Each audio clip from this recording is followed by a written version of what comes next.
My name is Joanne Archambault, and I'm a retired sergeant from the San Diego, California Police Department.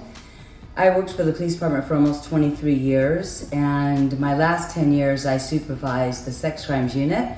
We specialized in adult and adolescent sexual assault, so victims under the age of 14 were investigated by child abuse detectives, whereas, like I said, we did adolescents and adults. We handled about 1,000 felony sexual assaults a year. I ended up in sex crimes because I worked in child abuse in the early 80s, and it started me down a path toward training to improve our investigations so we could do a better job. So my first 5 years I spent working gangs, and in fact I was the first female gang detective, and at this time only about 5% of law enforcement were women. And to be honest with you, after working in a very testosterone-filled macho world of gangs, going to work in a investigative unit like child abuse or sex crimes, where the majority of the people I worked with were women, whether they were women physicians, women nurses, social workers, and it was a lot of fun to finally be in an environment with a lot of nurturing, caring, passionate people. So really, that's what started me down that path.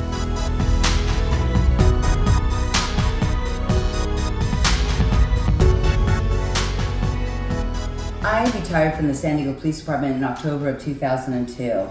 And I think it's important to understand that I didn't retire because I wanted to leave my job. I actually loved my job as a police sergeant. I loved working with my team of detectives. I had immense respect for them. For me, it was a calling because I have a lot of respect for law enforcement, and I knew we could do a better job. So as a child abuse detective and a sex crime sergeant, I always felt like the fingers were always pointing at us from outsiders. Like if we weren't as macho, if we weren't as cynical, jaded as cops are, or as the public thinks we are, we would do a better job. Well, it didn't take me long to figure out that these are very, very complex investigations because of social standards and attitudes about what women should and should not be doing. And when it comes to law enforcement, 95% of the victims that come to us that report sexual assault are still women. So this is very much about how we view gender in the world. So my goal was to create a training organization that would provide support and the tools that law enforcement needs to do a better job so that we can improve the criminal justice system, giving those victims who choose to report and pursue criminal justice options that possible path.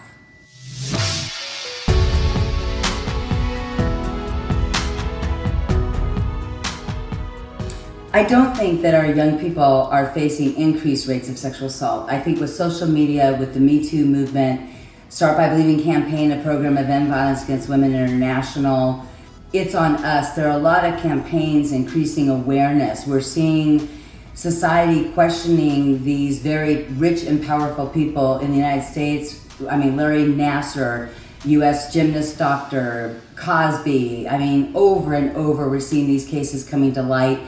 And I think it's the power of the media. Just a few years ago, I would have been hard-pressed to find an excellent piece of journalism that fairly reflected sexual assault in today's world.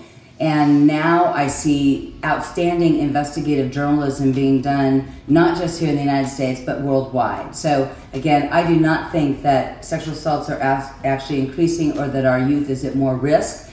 And in fact, in a way, I think the risk is lower because at least it's in front of us and we talk about those things today.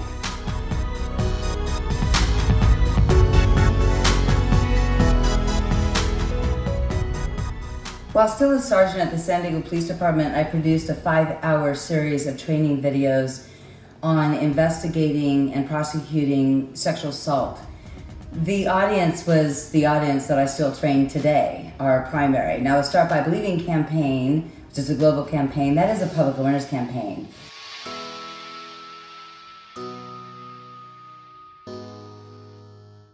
But End Violence Against Women International is actually a professional training organization working to improve the response to gender-based crimes one response at a time, because every response matters. And so these 5 hours of videos were really to give law enforcement officers and our allies the tools to do a better job, the tools, the resources. If you go to our website, we've got 213 hours of free online training. We have hundreds of hours of webinars that are free. It's because as a police sergeant and a career law enforcement officer, it's really offensive when people say if we could just train the cops to be more sensitive. We might not be the most sensitive people in the world because, to be honest with you, you're not going to survive if you are absorbing all the world's pain in every radio call that you respond to.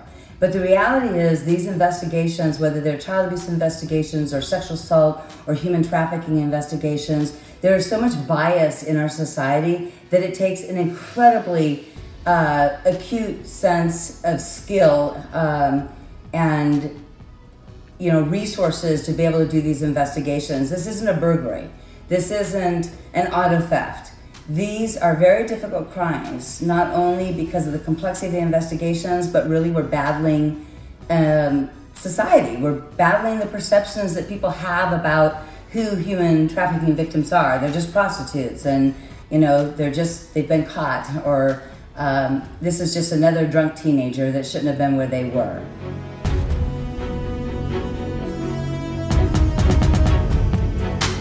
Having retired from the San Diego Police Department, shaping my future was really about shaping the future of the world. I have a daughter, I have a niece, nieces, nephews. I wanted to take part in shaping the world, not just my future, but how could I help to make the world a better place to live in? And given my career path, it was really about the criminal justice response. And I don't just mean the cops, I don't just mean the prosecutors. I'm talking about we as a society and the people who sit either in those grand juries or in a jury system, and in the end, they're the judge.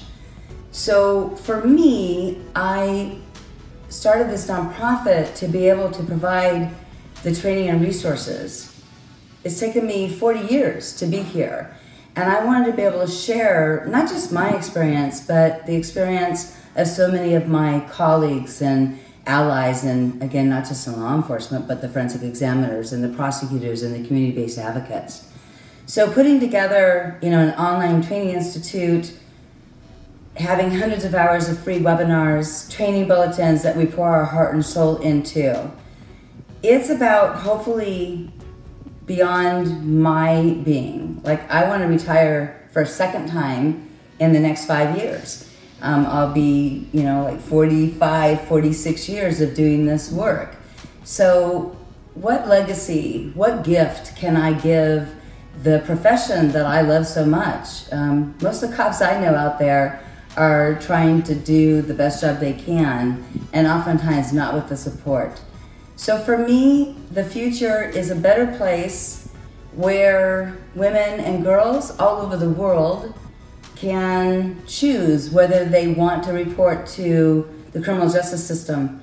And if they don't, that they can walk into a hospital or a rape crisis center, a hospital to have a forensic exam, or a rape crisis center to have counseling services, so that they have options for a path to healing and recovery, whatever that looks like for them. My personal choice, of course, to see offenders serving time for serious felony crimes of rape or child abuse, that isn't always the best for victims.